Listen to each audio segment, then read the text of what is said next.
বুখারীর বর্ণনা, হাদিসে কুদসির মধ্যে আসছে, ওয়াজাবাত মাহাব্বাতি লিল মুতাহাব্বিনা ফিয়া ওয়াল মুতাজালিসিনা ফিয়া ওয়াল মুতাযাবিরিনা ফিয়া ওয়াল মুতাবাযিলিনা ফিয়া। হাদিসে কুদসির মধ্যে আল্লাহ রাব্বুল আলামিন বলেন, ওয়াজাবাত মাহাব্বাতি, আমার মহব্বত ওয়াজিব, লিল মুতাহাব্বিনা ফিয়া, আমার জন্য একজন আরেকজনকে যখন ভালোবাসে। এক মুসলমান আরেক মুসলমানকে ভালোবাসে না? জোরে বলেন। ভালোবাসে, একজন আরেকজনকে ভালোবাসে। উদ্দেশ্য দুনিয়া নয়, আল্লাহ এবং আল্লাহ রাসূলের সন্তুষ্টি। কেউ যদি একজন আরেকজনকে ভালোবেসে কোন রোগী দেখতে যায়, কপালে হাত দেয়, হাতটা ধরে বলে আল্লাহ চাহে তো অল্প দিনের মধ্যে সুস্থ হয়ে যাবেন, এই মাঝখানে যে রোগী আর যিনি দেখতে গেলেন 70,000 ফেরেশতা তার জন্য আল্লাহর কাছে ইস্তেগফার, ক্ষমা চাইবেন। একজন আরেকজনের সাথে মুতাযাবিরিন, জিয়ারত করতে গেছে, ওয়াল মুতাবাযিলিন, 10টা টাকা খরচ করলেন একজন আরেকজনকে ভালোবেসে, এতেও সওয়াব আছে না নাই? এটা আমরা তো খরচ করি আরেক জায়গায়, খরচ করি কি আরেক জায়গায়। লিল মুমিনি আলাল মুমিনি সিত্তু খিসাল ইউসাল্লিমু আলাইহি ইযা লাকিয়া ওয়া ইশাম্মিতুহু ইযা তাসা। হাসি দেবে, হাসি দেওয়ার জবাব দেবে, বলবে আলহামদুলিল্লাহ। আলহামদুলিল্লাহ বলার পরে আমরা আরেক ভাইয়ের জন্য দোয়া করব, ইয়ারহামুকাল্লাহ। কি বলবো? আল্লাহ আপনার প্রতি রহম করুক। হাসি দিছে, এখন বলে হাসি দিছে এটা তো কষ্টের কাজ, আলহামদুলিল্লাহ কেন বলবো? অনেকে আমার জিজ্ঞেস করে। আমি বললাম কষ্টের কাজ যদি হাসির আসল বিশ্লেষণ জানতা, আলহামদুলিল্লাহ একবার না 10 বার বলতা। আমার বলে যে বলেন কি হয়েছে? আমি বলে একবার হাসি দিলে, বিজ্ঞানীরাও প্রমাণ করে দেখছেন, একটা হাসিতে 2.5 লক্ষ জীবাণু বের হয়ে যায়। যেটা আপনার ওই জীবাণুগুলো, পয়জনগুলো বের করতে 2.5 লক্ষ টাকা, কেন 2.5 কোটি টাকা খরচ করে পারতেন না? এটা আল্লাহ একটা হাসি দিয়ে আপনার পুরো বডিটা ফ্রেশ করে দিলেন। তা আপনি আলহামদুলিল্লাহ বলবেন না? কি বলবেন আপনি? বলেন। আমি তো জানি না হুজুর, এরকম কাহিনী আমি তো জানি না। এক একটা হাসির গতি 170 কিলোমিটার ঘন্টায়। একজন মুসলমান হাসি দিলে ওই মুসলমানের হাসিতে আমি কি করব? দোয়া। কি করব? ইসলাম কত বিজ্ঞানসম্মত। হাসিটা দিবেন, এই হাসির যে পয়জন গুলো বের হয়ে গেল, এটা আরেকজনের গায়ে যেন না লাগে। আল্লাহ নবী বলেন তুমি হাতের দ্বারা এটাকে কন্ট্রোল করো, হাত দিয়ে এটাকে কন্ট্রোল করবে। হাসিটা যেন আমার হাতে লাগে, আরেকজনের গায়ে যেন না পড়ে, জীবাণু এগুলো পরে হাতটা ধুয়ে আসবে। আল্লাহু আকবার বলেন। আল্লাহু আকবার। 3 ওয়ায়াশহাদু জানাজাতাহু ইযা মাতা, যখন কেউ মারা যাবে তার জানাজার নামাজে অংশগ্রহণ করবে। সুবহানাল্লাহ। জান আপনারা জানা যায়? খুব কম। মনে করে ফরজে কিফায়া না গেলে চলবে, যেতে চায় না। কথা বলেন, যেতে চায় না তো। মানুষের সুখে দুঃখে, বিপদে আপদে সবচেয়ে এগিয়ে আসেন যিনি, তাকে বলা হয় প্রতিবেশী। বলেন তাকে কি বলে? আরো জোরে। প্রতিবেশী। কি বলে? প্রতিবেশী। যার। আল্লাহু আকবার বলেন। নেইবর, প্রতিবেশী ইংরেজিতে বলা হয়। আল্লাহর নবী বলে দিয়েছেন প্রতিবেশী কে? তোমার পরে, তোমার পাশে বসবাসকারী যে লোকটি, তিনি হচ্ছেন তোমার প্রতিবেশী। আমার ডানে বামে সামনে পিছনে যারা আছেন তারাই হলো আমার কি? জোরে বলেন, আরো জোরে। প্রতিবেশী। হযরত হাসান রাদিয়াল্লাহু তাআলা আনহু বলেন, 40 দারান আমামাক, তোমার বাড়ির সামনের 40 বাড়ি। কয় বাড়ি? 40 বাড়ি। 40 বাড়ি। ওয়া 40 খালফা, তোমার বাড়ির পিছনের 40 বাড়ি, সামনের 40 বাড়ি, পিছনের 40 বাড়ি। ওয়া 40 আন ইয়ামিনিহি, তোমার ডান পাশের 40 বাড়ি, ডানের 40। কত? ওয়া 40 আন ইয়াসারিহি, বামের 40, সামনের 40, পিছনের 40, ডানের 40, বামের 40, এরকম 40 বাড়ি পর্যন্ত আমার প্রতিবেশী। সুবহানাল্লাহ। কি আমার প্রতিবেশী? প্রতিবেশী চিনা দরকার আছে না নাই? নাকি নাই? কেউ বলছেন চারদিকে 10টা ঘর, আমার সামনের 10 ঘর 10 বাড়ি, পিছনের 10 বাড়ি, ডানের 10 বাড়ি, বামের 10 বাড়ি, এরা আমার প্রতিবেশী। কয়টা গেল? কেউ কেউ বলেছেন যারা এক মসজিদে নামাজ পড়ে এরাই আমার প্রতিবেশী। আল্লাহু আকবার বলেন। আহা, তাহলে প্রতিবেশী চিনছেন তো? বলেন প্রতিবেশী চিনছেন? প্রতিবেশী মোটামুটি 3 প্রকার। বলেন কয় প্রকার? সবার মুখে। দূরত্বের বিবেচনায় প্রতিবেশী হলো 2 প্রকার। একটা হলো নিকটবর্তী প্রতিবেশী, নিকটবর্তী নিকটের প্রতিবেশী। আরেকটা হলো দূরবর্তী প্রতিবেশী, দূরের প্রতিবেশী, বাড়ি অনেক দূরে, আমার পাশের বাসা ভাড়া থাকে, হয় না? আর আত্মীয়তার সম্পর্কের দিক থেকে প্রতিবেশী আবার 3 প্রকার। সুবহানাল্লাহ বলেন। একটা মুসলিম আত্মীয় প্রতিবেশী, একদিকে মুসলিম আরেকদিকে কি আত্মীয়। 2 মুসলিম কিন্তু আমার আত্মীয় না, অনেক দূরের মানুষ, অনাত্মীয় প্রতিবেশী। মুসলিম আত্মীয়, অনাত্মীয়। আর 3 নম্বর হলো অমুসলিম প্রতিবেশী, আমার পাশের বাড়িটা হিন্দু লোকের বাড়ি, এটা ইহুদির বাড়ি, একটা আগুন পূজারীর বাড়ি, একটা মাজুসির বাড়ি, হতে পারে না? তাহলে আত্মীয়তার বিবেচনায় প্রতিবেশী কয় প্রকার? 3 প্রকার। মুসলিম আত্মীয়, মুসলিম অনাত্মীয়, আর একটা হলো অমুসলিম। কয় প্রকার? 3 প্রকার। আচার আচরণের দৃষ্টিতে প্রতিবেশী 2 প্রকার। আল্লাহু আকবার বলে।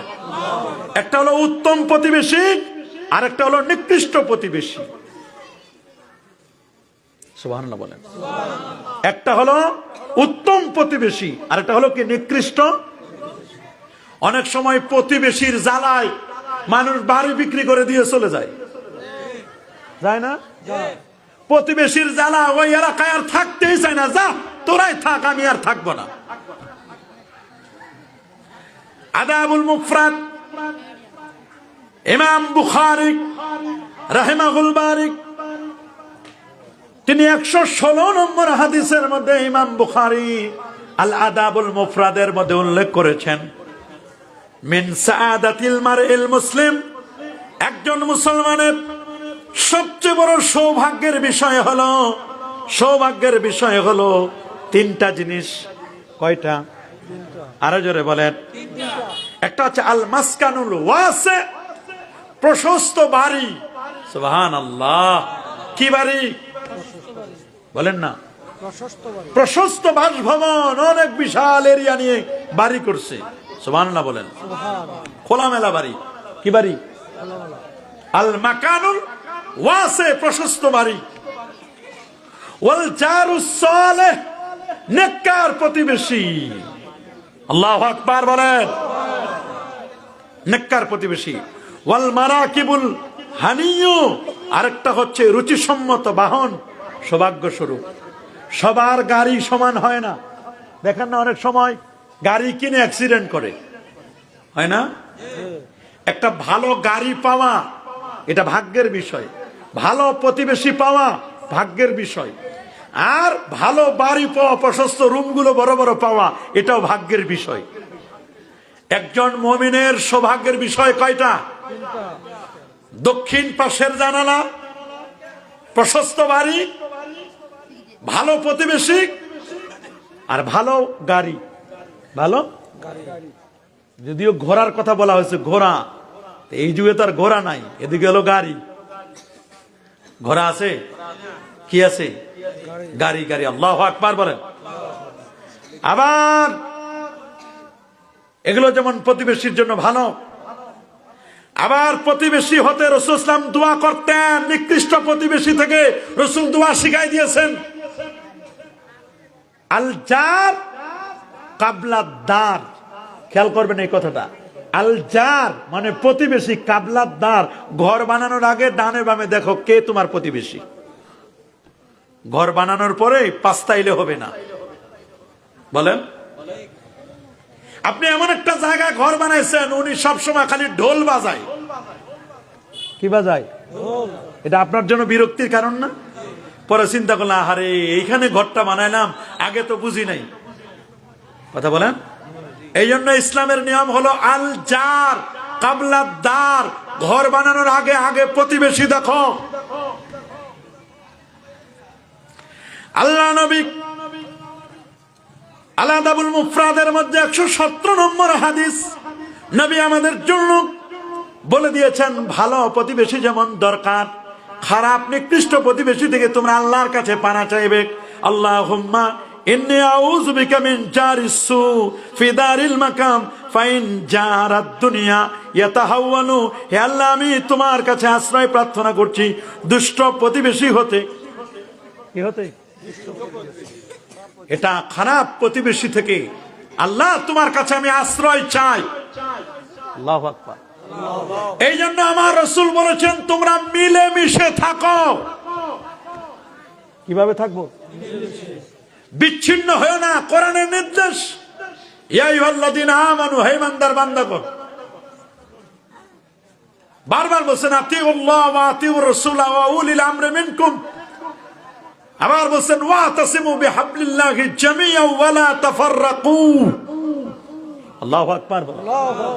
ওয়াতাসিমু বিহাবলিল্লাহি জামিআন ওয়া লা তাফাররাকু।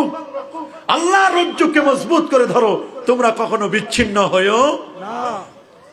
খানায়ে কাবা হাজার আসওয়াদ পাথরটা, এটা বসাবে কে? বসাবে পাথর। পুরো এলাকার মধ্যে দ্বন্দ্ব হলো। কি হলো? দ্বন্দ্ব। সিদ্ধান্ত নিল সব গোত্র বলছে আমরা বসাবো, এ বলছে আমরা বসাবো, এ বলছে আমরা বসাবো।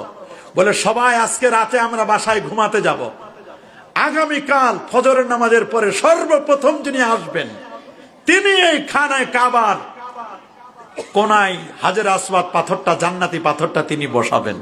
সুবহানাল্লাহ। আল্লাহু আকবার বলেন। সবাই দেখলো যিনি এসেছেন তিনি রাসূল করিম সাল্লাল্লাহু আলাইহি ওয়াসাল্লাম। আল্লাহু আকবার বলেন। নবীজি ইচ্ছা করলে নিজে একাই বসাই দিতে পারতেন।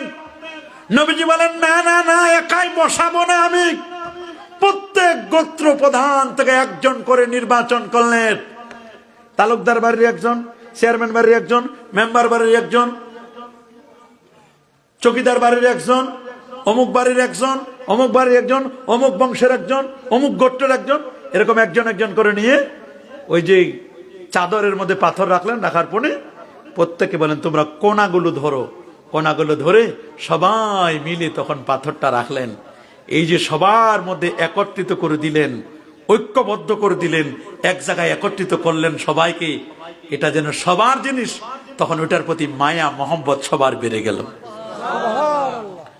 নবীজি কখনো বিচ্ছিন্ন হতে বলতেন না। আল্লাহ নবী সবসময় চাইতেন ঐক্যবদ্ধ।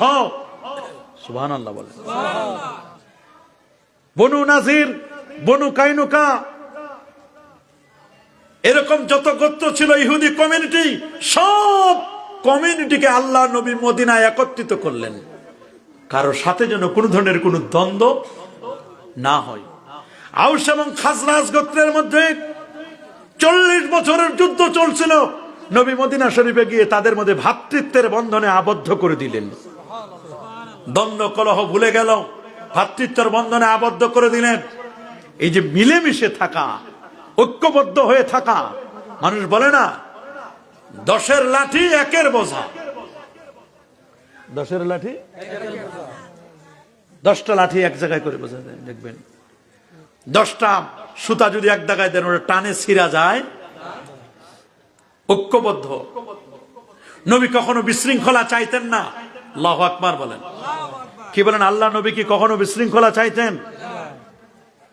প্রতিবেশী মিলেমিশে থাকবে। সহিহ বুখারী মিশকাতুল মাসাবিক 4964 নম্বর হাদিস। প্রতিবেশী মিলেমিশে থাকার ব্যাপারে আল্লাহ নবী বলেন আমার আল্লাহ আমাকে এমন ভাবে তাকিদ দিতেন, জিবরিল আমিন আমার কাছে আসলেন, মা ইউসিনি বিল জার হাত্তা জানান্তু আন্নাহু সাইওয়ারসুহু। জিবরিল আমিন এসে আমাকে প্রতিবেশীর ব্যাপারে অবিরত উপদেশ দিতে থাকতেন, এমন কি মনে হতো হয়তোবা তিনি প্রতিবেশীকে আমার জন্য উত্তরাধিকারী বানাই দিবেন। নবীজি বলেন জিবরিল আমিন আমাকে এত উপদেশ দিতেন প্রতিবেশীর ব্যাপারে, মিলেমিশে থাকার ব্যাপারে, ঐক্যবদ্ধ হয়ে থাকার ব্যাপারে। আমার মনে হতো প্রতিবেশীদেরকে মনে হয় আমার উত্তরাধিকারী বানাই দিবেন। এটা কম কথা নয়। প্রতিবেশীর সাথে সম্পর্ক, ভালোবাসা, হৃদ্যতা, একজন প্রতিবেশী উত্তম ব্যবহার পাওয়ার যোগ্য কি যোগ্য না বলেন? আরো জোরে বলেন। এটা নির্দেশ আল্লাহর কোরআনের, পবিত্র কোরআনুল কারীমের ৪র্থতম সূরা সূরাতুন নিসার ৩৬ নম্বর আয়াত। আল্লাহু আকবার বলেন। আল্লাহ রাব্বুল আলামিন বলেন ওয়া'বুদুল্লাহ ওয়া লা তুশরিকু বিহি শাইআ। ওয়া'বুদুল্লাহ, তোমরা আল্লাহ পাকের ইবাদত করো, ওয়া লা তুশরিকু বিহি শাইআ, আল্লাহর সাথে কাউকে তোমরা অংশ স্থাপন করবে না। ওয়া বিল ওয়ালিদাইনি ইহসানা, মা বাবার সাথে সুন্দর বিহেভ করো। ওয়া বিজিল কুরবা, আত্মীয় স্বজনের সাথে ভালো বিহেভ করো। ওয়াল ইয়াতামা, এতিমদের সাথে ভালো বিহেভ করো। ওয়াল মাসাকিন, মিসকিনদের সাথে, তাদের সাথে ভালো বিহেভ করো। ওয়াল জারিজিল কুরবা, নিকটবর্তী প্রতিবেশী যারা তাদের সাথে ভালো বিহেভ করো। ওয়াল জারিল জুনুব, দূরবর্তী প্রতিবেশী যারা তাদের সাথে ভালো বিহেভ করো। ওয়াস সাহিবি বিল জামবে ওয়া ইবনিস সাবিল, তোমার পাশে যে আছে, মুসাফির যে আছে। ওমা মালাকাত আইমানুকুম, তোমাদের অধীনস্থ যারা দাস দাসী তাদের সাথে ভালো বিহেভ করো।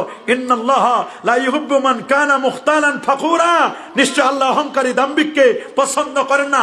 অনেকে আছে অহংকার করে, দাম্ভিকতা প্রদর্শন করে, বিদেশ গেছে, 2-4-5 লক্ষ টাকা আনছে, কাউরে পরোয়া করে না, বুকটা টান টান করে হাঁটে। আছে না এরকম? কি বলেন, এরকম লোক আছে না? না রে বাবা, প্রতিবেশী মারা গেলে তোমার সবার জানাজা তোমার লাগবে। একটা বিয়ে শাদী অনুষ্ঠান করবা, আত্মীয় স্বজন লাগে কিনা? প্রতিবেশী ছাড়া হয়? নিজের মেয়েটা বিয়ে দিবা, প্রতিবেশী লাগবে, লাগবে না? তাহলে প্রতিবেশীকে অ্যাভয়েড করা, প্রতিবেশীকে বাদ দেওয়া, এটা কি কারোর জন্য কখনো শোভনীয় হবে? বলেন, শোভনীয় হবে? বরং প্রত্যেক প্রতিবেশী ভালো ব্যবহার পাওয়ার যোগ্য কি যোগ্য না? সুনান ইবনে মাজাহ 3672 নম্বর হাদিস। আল্লাহ নবী বলেন মান কানা ইউমিন বিল্লাহি ওয়াল ইয়াউমিল আখির ফালইউকরিম দাইফা। আল্লাহু আকবার বলেন।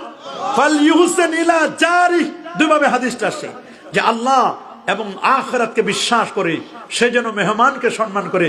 ফালইউহসিন জারাহু, সেজন্য তার প্রতিবেশীর সাথে সুন্দর আচরণ করে। আল্লাহু আকবার বলেন। আরে যেমন আল্লাহু আকবার।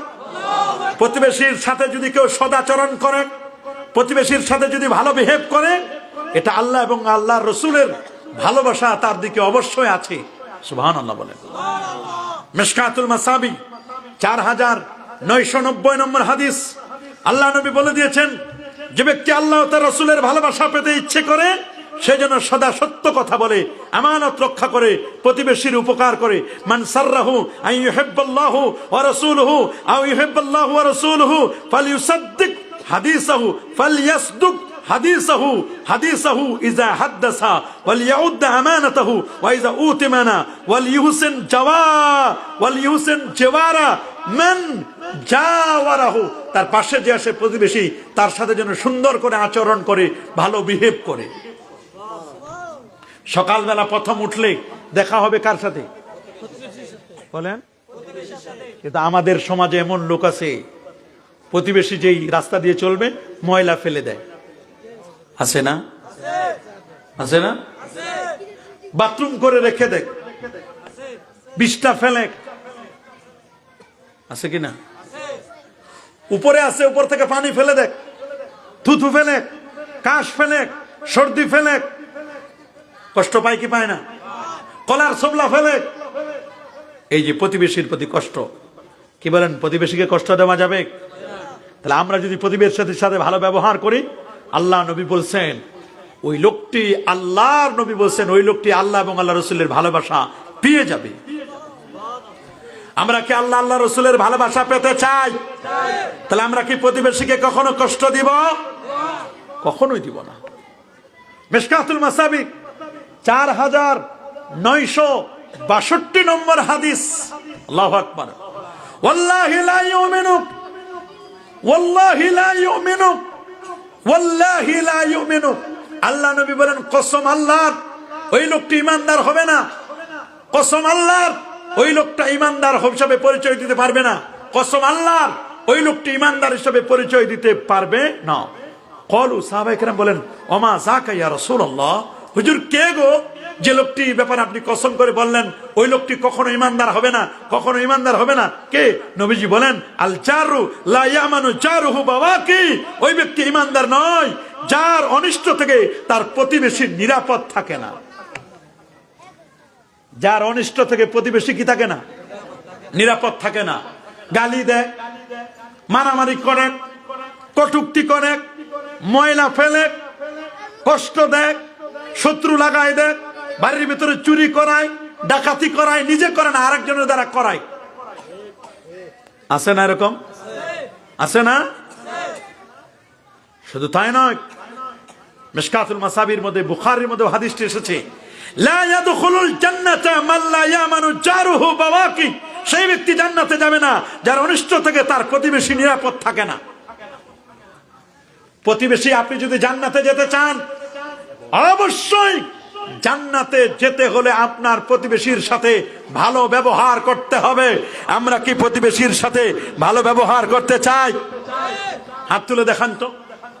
নারে তাকবীর, নারে রিসালাত, ইয়া রাসূলুল্লাহ। তাহলে আমরা কি প্রতিবেশীর সাথে ভালো ব্যবহার করব? সহিহ মুসলিমের একটা হাদিস, এটা মিশকাতে আছে 4963 নম্বর পরপরে হাদিস। একজন মহিলা সারা রাত নামাজ পড়ে। কি পড়ে বলেন? দিনের বেলা রোজা রাখে। দান সৎকা করার ব্যাপারে সবাই চিনে মহিলাটা দানশীল। কি অনেক দানশীলতা। সে নিজের মুখের দ্বারা প্রতিবেশীকে কষ্ট দেয়। সারা রাত নামাজ পড়ে, নফল নামাজ পড়ে, তাহাজ্জুদ পড়ে, নফল ইবাদত যা আছে সব করে, সারাদিন রোজা রাখে, দান সৎকা তার সব আছে, সবকিছু ঠিক। তবে এই মুখ দ্বারা সে প্রতিবেশীরে গালি দেয়। জানেন না, মেয়ে মানুষ বিবিসি সিএনএন ফেল। খালি যদি ঝগড়া শুরু করে, বাপ দাদা 14 গোষ্ঠীর নাম তুলে গালি দেওয়া শুরু করে। কথা বলেন। আমার নবীকে জিজ্ঞেস করা হলো, ইয়া রাসূলুল্লাহ, এই মহিলাটার ব্যাপারে আপনার কি ফয়সালা? আপনি কি বলেন এই মহিলাটির ব্যাপারে? আল্লাহ নবী বলেন, এই মহিলা জাহান্নামী। মহিলা কি বলেন? লোকটি আবার বলল, ইয়া রাসূলুল্লাহ, ইয়া হাবিবাল্লাহ, অমুক মহিলা, জনশ্রুতি আছে যে সে কম নামাজ, শুধু ফরজ নামাজ পড়ে, সুন্নত পড়ে, নফল পড়ে, অতিরিক্ত তেমন বেশি আমল করে না, খুব বেশি রোজা রাখে না, ফরজ রোজা রাখে মাঝে মধ্যে, খুব বেশি রোজা রাখে না, দান সৎকাও খুব বেশি করে না, খুব কম করে। তার দানের পরিমাণ হলো পনিরের টুকরোর মতো, কিন্তু সে এই জবানটা দিয়ে প্রতিবেশীকে কখনো কষ্ট দেয় না। এই জবান দিয়ে প্রতিবেশীকে কখনো কি দেয় না? কষ্ট দেয় না কখনো প্রতিবেশীকে, বরং প্রতিবেশীর সাথে মিলেমিশে থাকে, মহব্বত করে থাকে। নারায়ে তাকবীর, নারায়ে রিসালাত, ইয়া রাসূলুল্লাহ। প্রধান অতিথির আগমন, শুভেচ্ছা স্বাগতম। জনপ্র হযরত পীর সাহেব হুজুর কিবলার আগমন, শুভেচ্ছা স্বাগতম। নারায়ে তাকবীর। যারা দাঁড়িয়ে আছেন বসে যান, হুজুর অল্প কিছুক্ষণের মধ্যে চলে আসবেন। মুরব্বী মানুষ, কেউ বদদোয়া নিবেন না। আমি প্রতিবেশীর ব্যাপারে কথা বলতেছি, এটা একটা প্রয়োজনীয় বিষয়। বর্তমানে প্রতিবেশীর হক আমরা কেউ আদায় করি। সবচেয়ে বড় অভাব এই জিনিসটার। নবীজিকে বলা হলো, হুজুর মহিলা তেমন কোনো আমল নাই, টুকটাক আমল করে, ফরজ নামাজ পড়ে, খুব বেশি কিছু না, তবে প্রতিবেশীর সাথে তার ভালো ব্যবহার আছে। আল্লাহ নবী বলেন, রে সাহাবী, তাকে তুমি বলে দাও, চলে দাও। ফাকালা, তিনি বললেন হিয়া ফিল জান্নাহ। আল্লাহ নবী বলেন, ওই মহিলা প্রতিবেশীর সাথে ভালো বিহেভ করার কারণে, সুন্দর আচরণের কারণে, সবার সাথে হৃদ্যতা, মাহাব্বত, ভালোবাসার কারণে ওই মহিলাটা, যদিও তার আমল কম নেই, যদিও খুব লোক মুখে এত বেশি তার প্রচার প্রসার নাই যে অনেক বড় দানবীর না, অনেক বড় নামাজি না, অনেক বড় রোজাদার না, কিন্তু যেটুকু করা দরকার ওইটুকু করে, কিন্তু প্রতিবেশীর সাথে ভালো ব্যবহার করে, প্রতিবেশীর সাথে ভালো বিহেভ করে। নবী বলেন, তাকে বলে দাও হিয়া জান্নাতি, হিয়া ফিল জান্নাহ, সে কোথায় যাবে? আল্লাহু আকবার বলেন, আরে যে আল্লাহু আকবার। প্রতিবেশীর সাথে কখনো ঝগড়া বিবাদ না করা, এটা প্রতিবেশীর অধিকার। বলেন, এটা প্রতিবেশীর কি অধিকার? মিশকাত শরীফ 4992 নম্বর হাদিস, আউয়ালু খাসমাইন ইয়াউমাল কিয়ামাতে জারান, কিয়ামতের দিন সর্বপ্রথম ঝগড়াটে দুই প্রতিবেশীর মুকদ্দমা আল্লাহর দরবারে পেশ করা হবে। কয় প্রতিবেশী? এমন এমন এলাকা আছে, এলাকা এলাকা ঝগড়া লাগে, এই প্রতিবেশীর সাথে এই প্রতিবেশীর ঝগড়া। টেডা লইয়া আছে না?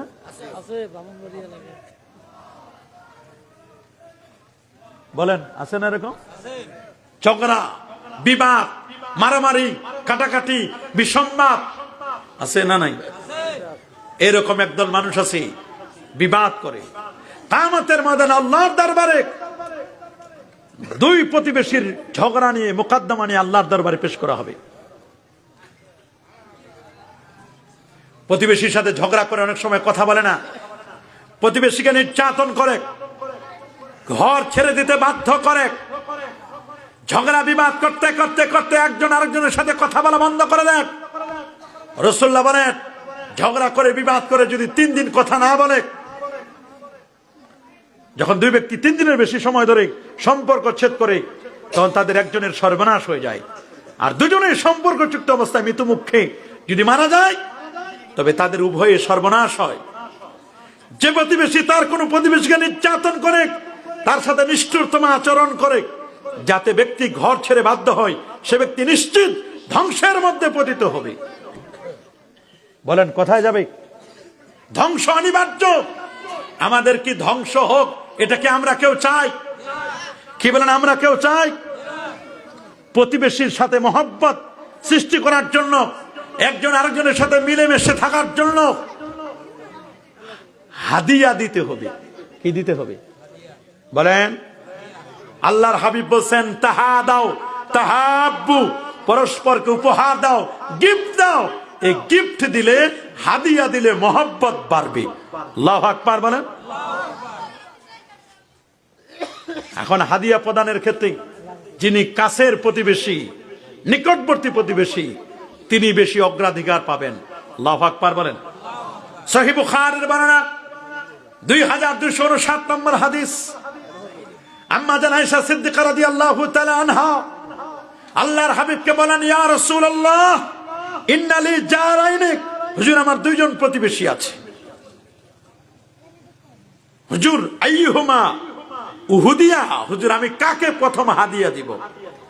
রাসূল বলেন, ইলা আকরাবিহিমা মিনকি বাবান, তোমার ঘরের কাছের যার ঘরটা, তারে তুমি হাদিয়া দাও।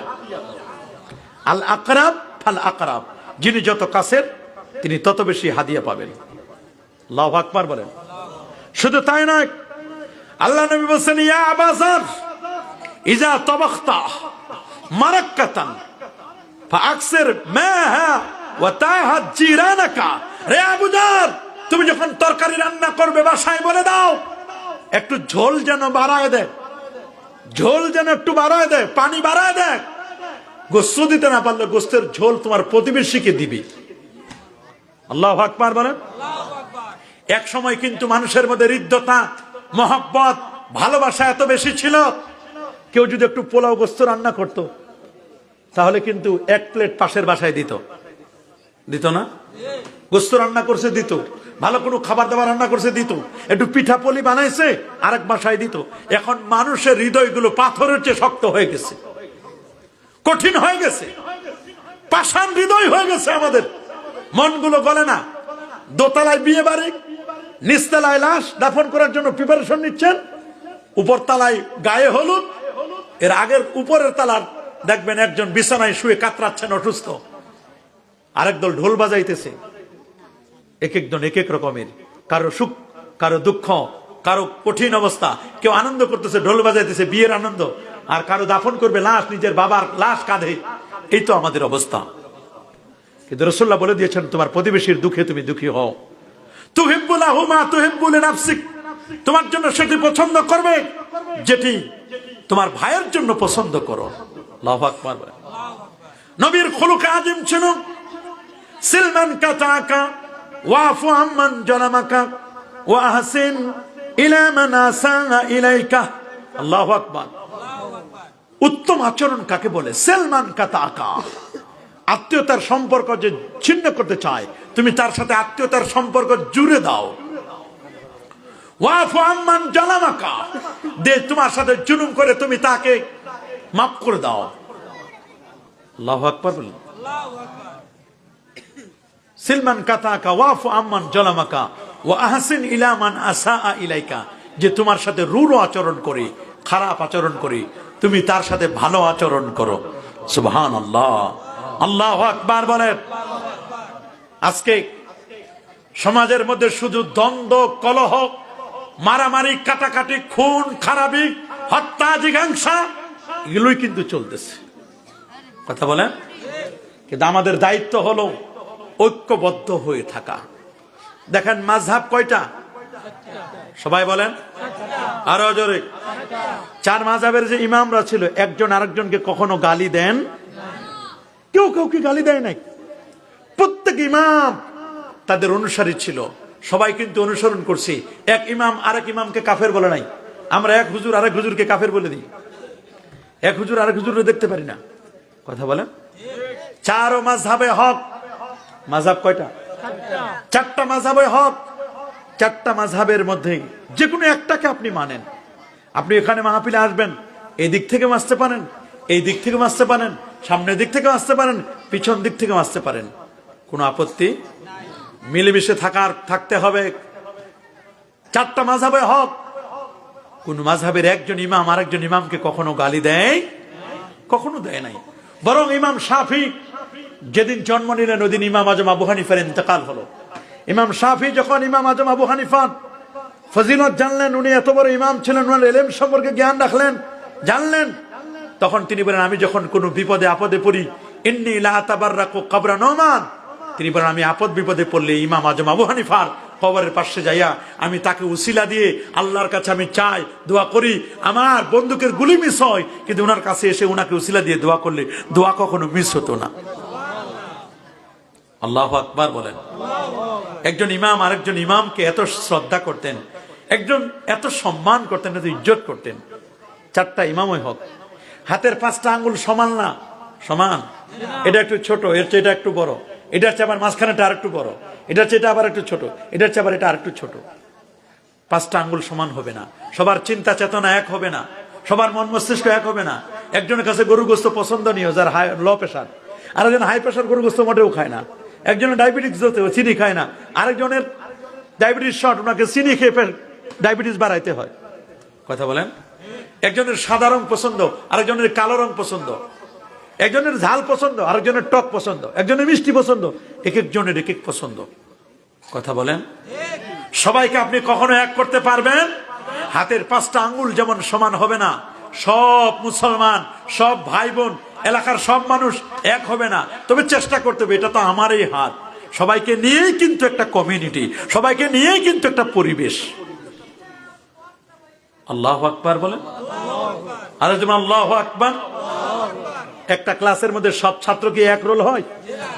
এক রোল হয় একজনের, তারপর হয় 2 নম্বর, তারপর হয় 3 নম্বর। এমনও আছে যে সবার মার্কস এক, তারপরে সিরিয়াল দিতে গিয়ে 1 2 3 করতে হয়। আর সবাই যদি এক দাবি করে তাহলে হবে, কেউ না কেউ 2 নিতে হবে, কেউ না কেউ 3 নিতে হবে, কেউ না কেউ 4 হতে হবে। আমার আল্লাহ বলেন দেখো আকাশের দিকে, সুবহানাল্লাহ। আচ্ছা আকাশের দেখেন তো, বিশাল আকাশ, আকাশের মধ্যে সূর্য হলো সভাপতি। সূর্যটা কি? চন্দ্র হলো সহসভাপতি, সুবহানাল্লাহ। ইন্নী রাআইতু আহাদা আশারা কাওকাবা, 11টি নক্ষত্র, এগুলো ক্যাবিনেট মিনিস্টার, এগুলো মন্ত্রী। 11টা নক্ষত্র কি? মন্ত্রী। আর কোটি কোটি তারকারা সবাই সংসদ সদস্য। সবাই কি? কিন্তু চিন্তা করে দেখেন, সূর্য চলে যায়, চন্দ্র চলে আসে রাতের বেলায়। দিনে সূর্য থাকে, রাতে কি থাকে? সভাপতি চলে যায়, সহসভাপতি চলে আসে। আল্লাহু আকবার বলেন। কোনদিন কি সূর্য চন্দ্রের মধ্যে গ্যাঞ্জাম হয়েছে? মারামারি হয়েছে? কাটাকাটি হয়েছে? কোনদিন কখনো দ্বন্দ্ব করেছে ওরা? কখনো দ্বন্দ্ব করে নাই। মিলেমিশে কাজ করে, আল্লাহর হুকুম পালন করে। আল্লাহ রাব্বুল আলামিন বলেন, লাশ-শামসু ইয়ানবাগী লাহা আন তুদরিকাল কমারা ওয়ালাল-লাইলু সাবিকুন নাহার ওয়া কুল্লুন ফী ফালাকি ইয়াসবাহুন। সূর্য পারে না চন্দ্রকে নাগাল ধরতে, চন্দ্র পারে না সূর্যকে নাগাল ধরতে। প্রত্যেকে তার নিজস্ব কক্ষপথে পরিভ্রমণ করছেন। আল্লাহু আকবার। কেউ কখনো কোনোদিন গ্যাঞ্জাম বাজায়? যার যার পথে চলছেন। চন্দ্র সূর্য আপন আপন জায়গায় চলছেন। আল্লাহু আকবার বলেন। আরে যেমন আল্লাহু আকবার। এই জন্য বাবা, আমরা এখানে যারা আছি, আমরা যারা মুসলমান, আমরা সবাই আল মুসলিমু, গোটা মুসলমানরা হওয়া দরকার ছিল মিল্লাতু ওয়াহিদা, এক হওয়া দরকার ছিল, ঠিক না? কিন্তু মুসলমান আমরা এক না। আল কুফরু মিল্লাতু ওয়াহিদা, সব কাফেরের গোষ্ঠী, অমুসলিমরা সব এক। মুসলমান আমরা এক হতে পারলাম? আমাদের কোরআন এক, আমাদের নবী এক, আমাদের কিবলা এক, নাজাতপ্রাপ্ত দল একটা, আহলে সুন্নাহ ওয়াল জামাত। কথা বলেন? সব আমাদের এক, কিন্তু আমরা মুসলমান এক হইতে পারলাম না। আজকে দলাদলি, দ্বন্দ্ব, কলহ, এগুলো আমাদের পিছনে যেন বসেই আছে, চলতেই আছে, আমাদের পিছনে লেগেই আছে। আমরা এগুলো থেকে কখনো বের হতে পারি?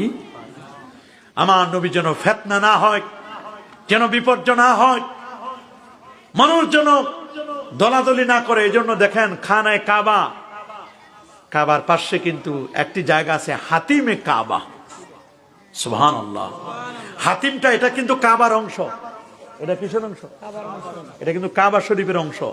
ওই সময় অর্থনৈতিক মন্দার কারণে, অর্থের সংকটের কারণে ওই হাতিমটাকে অ্যাড করে দিয়ে বানাতে পারেন নাই, অর্থের সংকট ছিল।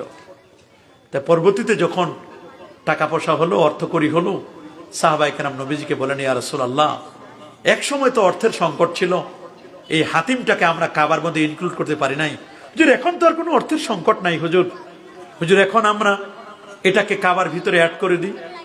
নবীজি বলেন, এখন যদি অ্যাড করে দিই, আমি সংযুক্ত করে দিই, তাহলে মানুষ বলবে মুহাম্মদ সাল্লাল্লাহু আলাইহি ওয়াসাল্লাম নতুন একটা ফিতনা ছড়াইছে, সমাজের মধ্যে দ্বন্দ্ব কলহ আর বেড়ে যাবে। আল্লাহ নবী চাইলেন দ্বন্দ্ব কলহ কমাতে, বলে যেভাবে আছে ওইভাবে থাকুক, নতুন করে কোনো কিছু করা যাবে। আর আমরা খালি সমাজে কেমনে দ্বন্দ্ব বাড়ানো যায়। হানাফি মসজিদ আলাদা, আহলে হাদিস মসজিদ আলাদা। মসজিদ তো আল্লাহর ঘর, তুমি হানাফি কেন আলাদা করলা? তুমি সালাফি মসজিদ কেন আলাদা করলা? কথা বলেন, বলেন। আমরা খালি আলাদা করতে চাই, আলাদা করতে চাই। সবার পরিচয় আমরা মুসলমান। বলেন, আমাদের পরিচয় কি? আরো জোরে, আমাদের পরিচয় কি? মুসলমান।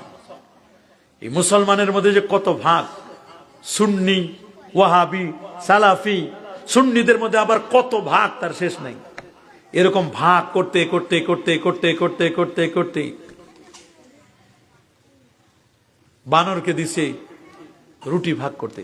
কারে? সামনে 2 পাল্লা, রুটিটা 2টা ভাগ করছে, একটু বড় হয়েছে, একটা ছোট হয়েছে, দুইটা 2 জায়গায় রাখছে, সমান সমান করবে। যেটা বড় হয়েছে ওটা একটু কামড় দিয়ে খাই নিচ্ছে, যেটা ভারী হয়েছে এটা খাইছে না, কমছে না, এটা আবার দিছে, দেখা যায় এটা এখন ছোট হয়ে গেছে, এটা এখন কি হয়ে গেছে, ভারী হয়ে গেছে। এবার এটা নিয়ে কামড় দিয়ে খাচ্ছে, এটা যখন বেশি কামড় দিয়েছে তখন এটা আবার কি হয়ে গেছে, বড় হয়ে গেছে, ভারী হয়ে গেছে।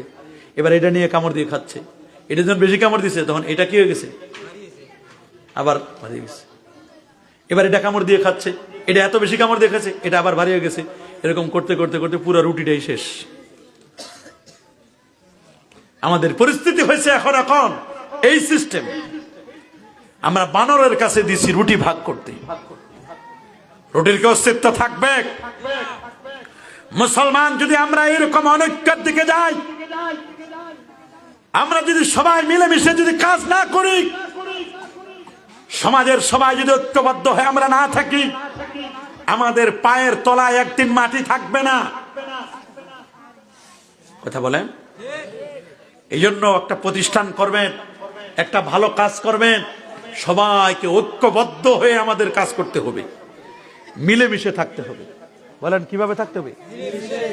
মিলেমিশে করি কাজ, হারে যেতে না হিলাস।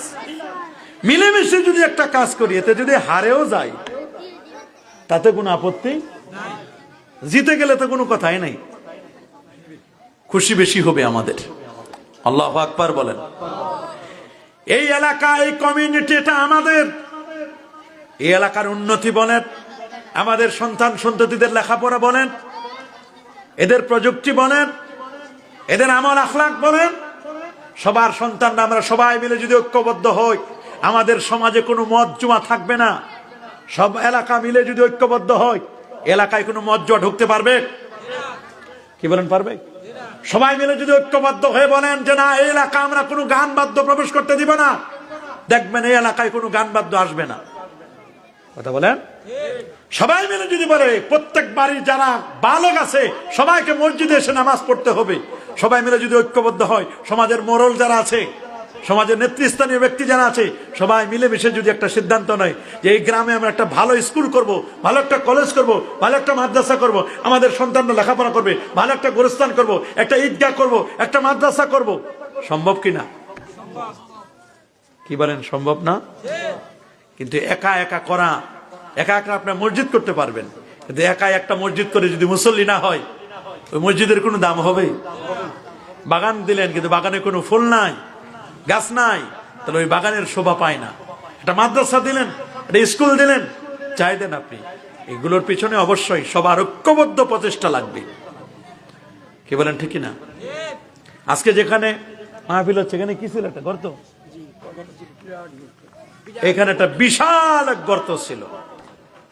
আপনার এলাকাবাসী মিলে গর্তটা পূরণ করছেন না? একা একা যদি ফেলতেন একটু একটু করে মাটি, এটা লাগতে 20 বছর লাগতো। সবাই মিলে যখন ঐক্যবদ্ধ হয়ে এই গর্তটা পূরণ করছেন, এখানে একটা পরিবেশ হয়েছে, আল্লাহর ওলি আসার পরিবেশ হয়েছে না? কিন্তু এখানে যদি গর্ত থাকতো, গর্তটা আমাদের এক সময় কাল হয়ে যেত। এই জন্য আমি আপনাদেরকে আবদার করব, আপনারা মিলেমিশে থাকবেন। থাকবেন তো ইনশাল্লাহ? থাকবেন তো ইনশাল্লাহ? 5 ওয়াক্ত নামাজ পড়বেন। কয় ওয়াক্ত? 5 ওয়াক্ত নামাজ পড়বেন। জুমার নামাজ পড়বেন, কাবলাল জুমা পড়বেন, বাদাল জুমা পড়বেন। পড়বেন না? একদল বেরামে পাইছে, কাবলাল জুমা পড়ে না, বাদাল জুমা পড়ে না। জুমার দিন যাই